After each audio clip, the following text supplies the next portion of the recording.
I'm here with Pablo Pintor at the Hello. last minutes of the Calling Antwerp. Dude, like, congratulations. Thank you so much.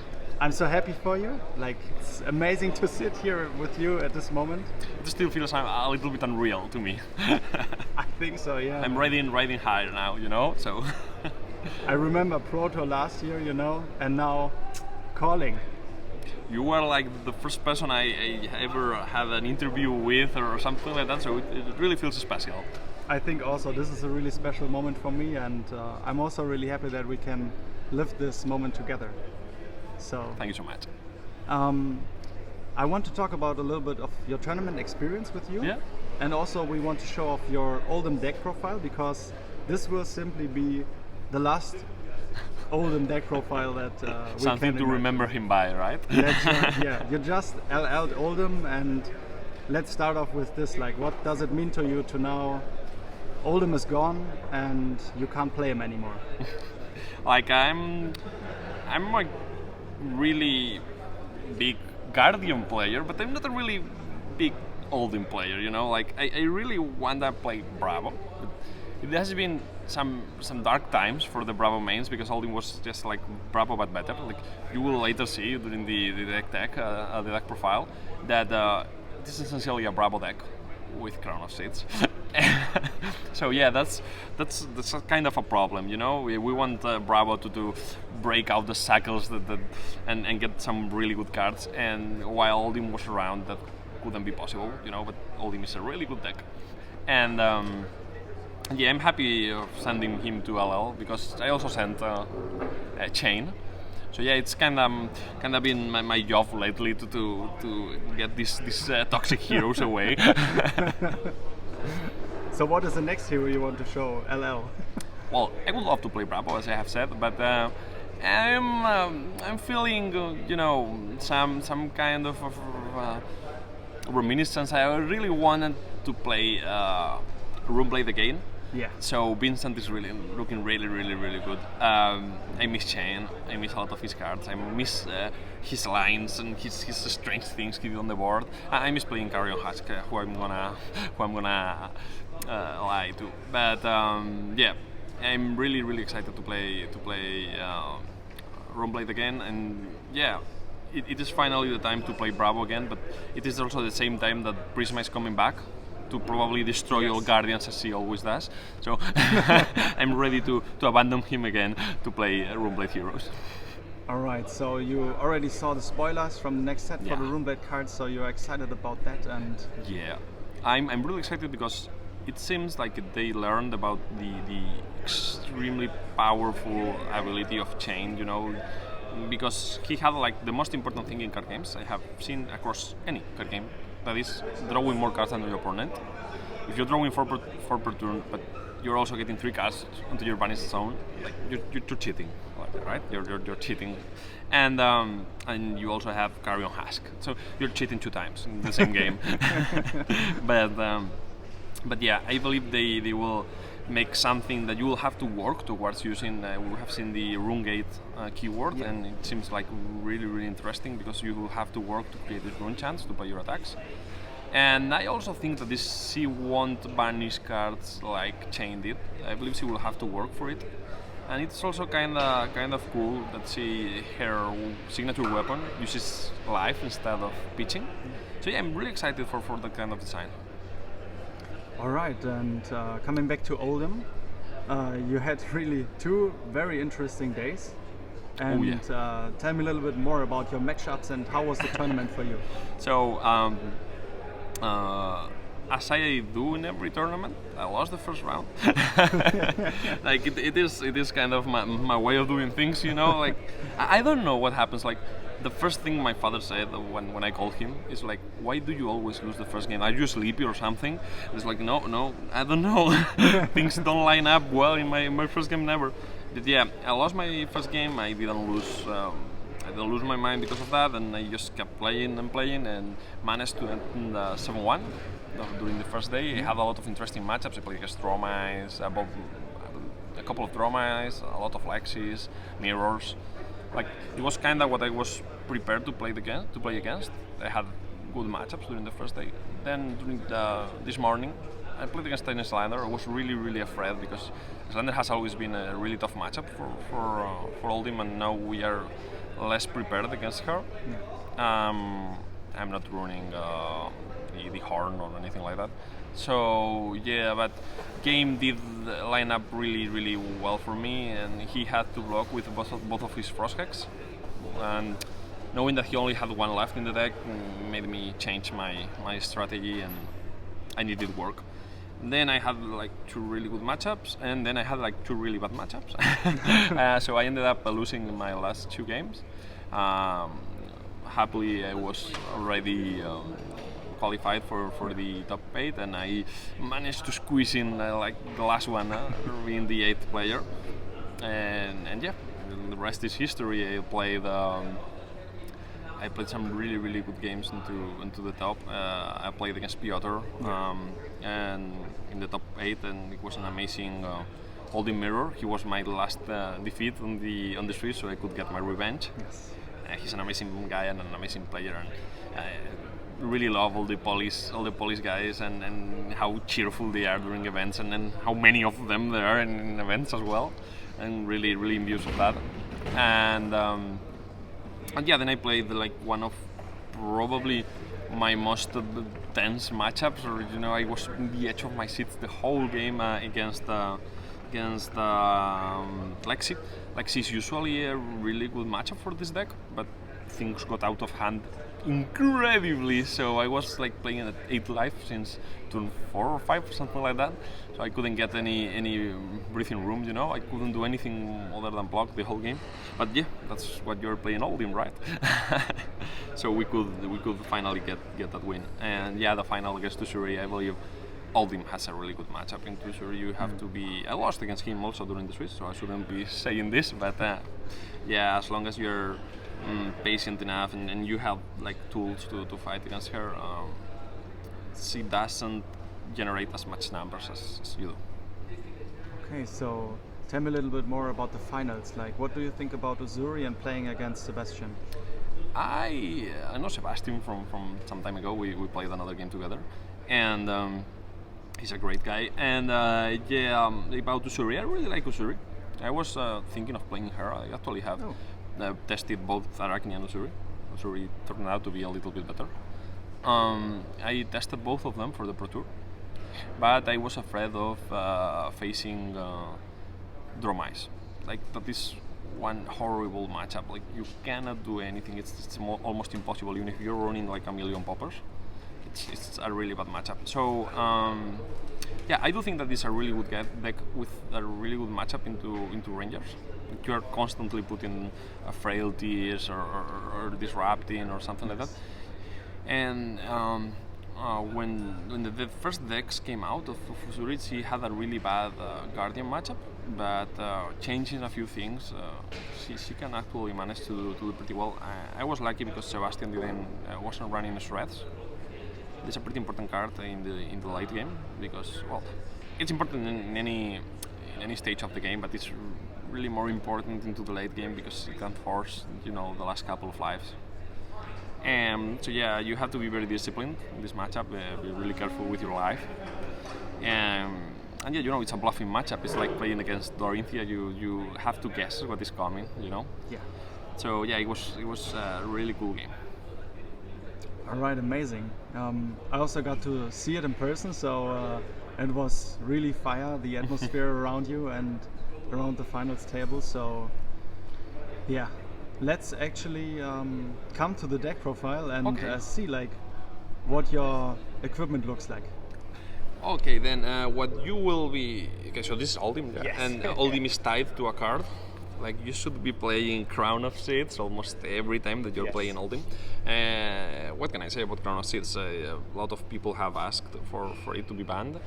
It is probably worth a ban. It's a pretty powerful card. It lets you cycle through your deck much faster than any other deck. It gives you ways to cheat defense points. Like, this is probably the only deck that without having defense reaction in his arsenal can just crown with Tunic, draw one card, block for 16, and that's really powerful, and It allows you to do some really strange lines, and it is really efficient when played with the Rampart of the Ram's Head. That is the only shield I am playing in this deck. It was kind of a gamble, because Stalagmite can be better against decks like Briar or some ninjas, or even Reiner. There was a Reiner in the top 8. Yes. But yeah, I am actually playing a lot of cards that work really well with Rampart in my deck, but not with Stalagmite. So I decided to drop it and have more room for another card in my deck.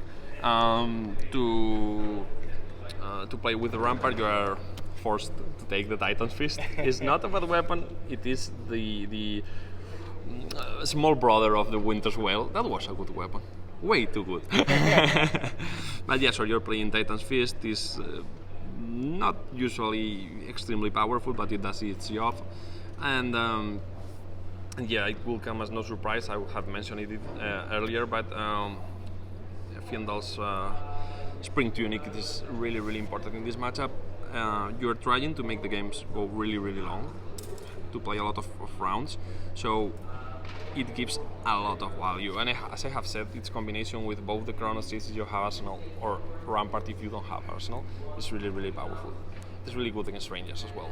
Everyone that you know that wants to build something to prepare a turn, you can meet with the Tunic counter and do some really crazy things in defense as well. Yeah, and to finish this really defensive setup, you also have the Crater Fist. Well, you have to excuse me because almost all of my cards are in Spanish, but I actually really like them. So Crater Fist, I believe it says something around here, but no, it blocks 2 and 1. So don't get too mixed up in the ability. So yeah, incredibly powerful. Blocking 3 is really good. And Ironhide Legs. Usually you would be playing Iron Rod Legs and only blocking 1 with Aldin, but because we are playing always the Rampart of the Ram's Head, it is as you will sometimes have 1 resource floating off and you will defend 2 with it. It's really important in some situations. And if you have to change your playstyle, you are also playing. I will just remove this. Or yeah, sure. We can set this aside. Your other plan, if you have to go faster or you're playing the mirror, is Anathos. This is actually a Bravos weapon. You know, it works with cards that cost 3 or more, and it doesn't work if you don't have something to pay for. Like Bravo has his Tectonic Plating. You know, he pays 1, generates a seismic token, so he can pay with another blue and swing an Alphas for 6. It's really efficient. And so how does Alhim manage to really use this weapon? It is with the Banbridge of Determination. It's a new card that came in the last set, and I completely overlooked it during the first time I saw it. Actually, the ability is outside of the mirror. It's not really important, but it's really good because it allows you to not commit to your attack. I mean, there's a situation where you can have, because it's an attack reaction, you pay 1 and you deny prevention, but you can play it even if there is no prevention. It also has this kind of upside that you can pay 1, and as I have said, sometimes you have some pitch floating. To block 1, but you shouldn't be doing that if you're playing with Anathos, because most of the time you want to threaten the 6 damage. So what happens is that you pitch a blue card, you don't have any arsenal, you have another card in your hand, so your opponent doesn't know if you're coming in for 4 or for 6, because you at the middle of the attack you can pitch another card and Anathos gets a +2 when there are two cards which cost 3 or more pitching. So it's really good. It allows you to bluff. There's some cards in the deck that you can, with both Heaves and Sigils of Solace, you can attack, have 2 cards in your hand. It is obvious that one of them will be used to pump it to 6, and then you will just win 3 lives and arsenal. You know, yes. That's pretty cool. And the last piece of equipment is the new Rune Boots. Not much to say about it. Really good against Rune Blades. Really good against Icelander. It was like crucial in that matchup. Yes. And yeah, you're pretty much screwed if you are playing against Kano. But Kano is probably one of all his worst matchups. If you're facing a good Kano player, it doesn't matter if you're running 5 Arcane Barrier and every Oasis Respite imaginable, because he will pitch a stack and kill you. And I learned this the hard way with Chrissy Alley during the Pro Tour. And yeah, that's kind of the equipment and the idea of the deck. As we have said, it's really defensive. And as in every Guardian deck, you need to play a lot of blues, both to play for your weapon and to play for your expensive cards. We have Heart of Fyendal. It's usually kind of a gamble to play Heart of Fyendal in your deck, because you will sometimes need to block with your whole hand and it doesn't block. But that gets kind of resolved when you're playing Rampart, because you can always pitch the Heart to Rampart and Crown and get some value. It is really important in some matchups. Like, I believe this was the reason I won the top 4 match. And yeah, what we are trying to do with the rest of our blue cards is all of them should cost 3 or more to power up both Titan Fist and Anotos. So yeah, they are not as important as they should be, right? You're playing Autumn's Touch only because it's an Earth card and it fits the criteria of blocking 3 and costing 3 or more. Mulch, it is like the worst 6 attack you can get with 3 or more cost.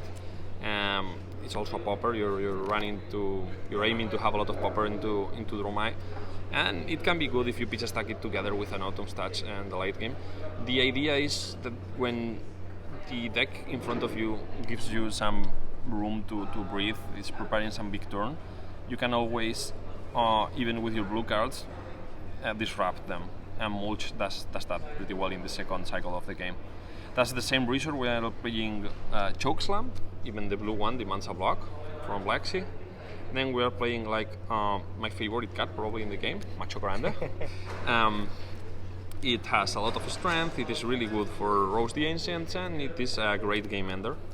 So amazing all around.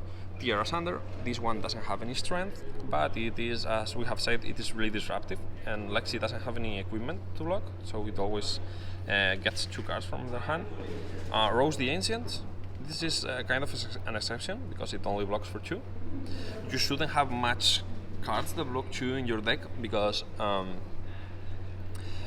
it can be potentially really bad for you. But if it's only Rose, you can pitch it like Heart of Fyendal to do the Crown Rampart thing. And it is really good against Dromai, against the Mirror, against any matchup where you want to apply pressure. Cranial Crash, same thing as the Macho Grande. Debilitate, that is probably the worst attack on the deck, and it's the same. If the opponent lets you play with a full hand and the best thing you have is Debilitate, well, at least it gives you a -2 on their attacks. Thunderquake, more 8 attacks, Debilitate, a lot of strength. This one is also pretty cool because it costs 5, so with Tunic and Pummel you can do some pretty crazy plays. Glacial Footsteps, not as good as they are in other decks because you have no ice to fuse them. And an all-star of the deck, the Blue Brothers in Arms. This one is really good because if you have some pitch floating from the Rampart Crown, it is blocking for 4. It's almost a defense reaction, but it also is a blue card, so it can save your ass in some situations, you know. Yeah, this will be always in all of your matchups. You will always play all of these cards. Because I am not running as much blues as other Guardian players does. I'm only running 37. There are some people running 39, 40. So yeah, you shouldn't take any of them. Yeah, those players have some more room to play with the blues they want to play in every matchup, but this deck doesn't. So yeah, don't take out the blues, or your hands will clumper really fast. And on the main deck we will always also play the Spinal Crash. It is incredibly good. As I have said, the 5 cost is pretty cool, and it demands 2 cards from your opponent to play the turn, so it's really good in the mirror as well. We will always be playing Command and Conquer, as we have said, with Tunic, with Pummel, really good play. It can win you the game on the spot against Rangers, and it's always really good. You can, even in the mirror, you sometimes fire it, and your opponent does have a lot of defense reaction, so he can do anything. Seal of Solace, really good card. You can bluff with the Covenant Conquerors. You can bluff with the Boundaries of Determination. You can bluff. You can bait CNCs to destroy your arsenal and then gain 3 life. That happened during the finals 2 times, I believe. It's a really good card with lots of uses. It can potentially be very bad if you draw it at a moment that you need to stop a no-hit, but it's usually worth the risk because it also allows you to win some life and turns that your opponent has, lift the foot from the pedal, And Pummel. Most of the people are not playing Pummel in this kind of decks. I took this deck idea from the Team Dragon Shield, the deck that they played at the Pro Tour, and from Duofanel, one Polish player that did really well with it during the Road to National season. And yeah, I'm playing all the 3 copies of Pummel. I really like it because as this deck is always using Crown, it is pretty easy to put it together in the bottom of your deck with a Command and Conquer. And during the late game, and this happens a lot against Lexi, they are trying to set up this really big Rain Razors turn. They will put a Rain Razors face up, some cards face down, and you have this. If you hit this turn, you win the game. And you can do this with only 1 blue. You have your card in arsenal, you will have each 1 blue attack, and wow, you win the game on the spot. So yeah, really good in the mirror as well, and against any deck that you want to be really aggressive. So I really like having the option. I would play this in almost every matchup. Sometimes you can side out Pummel, but I wouldn't do it very much. Alright. And then you have like 2 packages. The main one, the one that you should be playing most of the time, is the defensive one, all the defense reactions. So we are playing all the 0-cost defense reactions, both Fate Foreseen and Sink Below. What can I say about them? They are like extremely efficient, extremely powerful, amazing cards all around. And if your deck can fit them, they are great. And then we are playing Oasis Respite. It costs 1. It isn't as good as these defense reactions. It allows you to do some tricks because it's an instant and you can work around Dominate or things like that. It also works against Arcane Damage, although I wouldn't be playing it against Icelander. And yeah, it works well with the Crown Rampart dance thing, really good. And 2 red stance responses.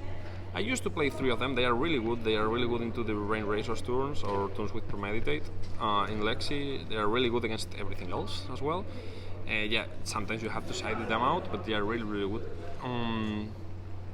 The problem with playing too many defense reactions is that there's this Salia Dreadbore deck running around. I was testing with one of my friends, Daniel Correas, and he completely stomped me 5 games in a row because I had too many defense reactions. I was running the 3 red staunches and the 3 red blue ones, and yet sometimes I just drew 3 defense reactions in my hand, and he played Release the Tension. I couldn't play the defense reactions both from my hand, from my arsenal, and got completely obliterated by Asalia. So hey, I'm playing Oldhim. I'm not playing Oldhim to lose to Asalia, So yeah, I made some small adjustments, and that was really helpful because I ended up playing against the one Asalia during the tournament, and those changes were amazing. And it was mainly playing the 3 Oasis Respite. And yeah, this is kind of the defensive option, which most of the time you should be playing. Like, the goal of the deck is to resist until your opponent's deck cannot generate that much pressure, that much damage, and then you start playing your game. You have a pitch stack, your menaces, the Command Pummel, the Rose the Ancient, you have, and you always can attack for 4 and block really efficiently, because even if you have really only a few cards in your deck, you can always Rampart, Crown, Earth React to block for 4 without using any of your cards. It's really powerful. And the offensive part of the deck, this should be played when you want to make pressure against your opponent. So we have the red Thunderquake. This is great. It's a 6 for 10. That's really good numbers, and it has Heave. Heave is pretty important with Boundaries, as I have said earlier, because you can bluff it, and it's really good if you manage to do it. Cialus Belting. another great card with Anathos. It leads to a 11 damage turn with only 3 cards in hand, and you can also prevent one. You have one floating to prevent one damage. To prevent one prevention, yeah. Or to play a pummel if you have Tunic. That turn is amazing. Like Cialus Belting, pummel into the Cialus Belting with Tunic, Anathos for 6, amazing. To pulverize, to play into really slow matchups, or mainly the mirror. I'm not really sure about this card. It's the card that I have played the least in the whole deck, but it came out during the finals and it was pretty good, so I'm happy with it. And Red Chokeslam. Most of the people aren't playing this card and are playing Endless Winter in this spot. Endless Winter is, most of the turns is better against Lexi. This deck is really prepared against Lexi. Or against Ranger in general. It's not as good. Chokeslam is not as good during normal turns, but your aim is not to disrupt normal turns. You want to disrupt their combo turn. You want to maximize the possibilities of, if they give you your full hand or only demand 1 card from you, you being able to not letting them have their big pop-off turn, you know. And Chokeslam is the best one for that because it stops Rain Razors right in its tracks. So it is pretty important. It also really works really well with Pummel, if that happens. So yeah, pretty cool. And that would be it. I thought it would be longer than this, but yeah, that's it. What is longer is the matchups normally when you play with him. Yes. But once you get enough confidence and enough practice with him, I believe I finish all of my games with more than 20 minutes. I'm normally a fast player. Yes. Most of the people have only seen me on streams though, so yeah, we are more relaxed there. Yes. But yeah, normally I'm a really fast player, and I don't think you should have any problem. All right. Thank you so much for this detailed look into your deck. And I have a last question for you. Go ahead. So, do you want to shout out anyone? Ooh, there's way too many people. I mean, all of my team has been an amazing job at supporting me, at giving me new ideas, new things to try. As I have said earlier, Yes. like I changed my deck the night before the tournament because I was getting stomped by Astalia. We're playing every day, not always Flesh and Blood because you know we are friends and we're playing some games on Discord or seeing some movies or whatever, you know. And yeah, but we're always talking, always sharing our ideas. I'm really happy and grateful for the Polish guys as well. They have been a huge help. We have been exchanging a lot of information, deck lists, ideas, and yeah. And I actually played this deck because I saw that Dwarfonel was playing it because he saw that the Team Dragonsteel was playing it. So yeah, this is not my idea; it's theirs. But yeah, I tried my own version of it, and hey, it would work pretty well. It did, yeah. So, Pablo, thank you so much. And now, I mean, everybody is packing everything away, so Yeah, it's time we to should go. Yes. Always a pleasure to talk with you. To you too, my friend. See you next time.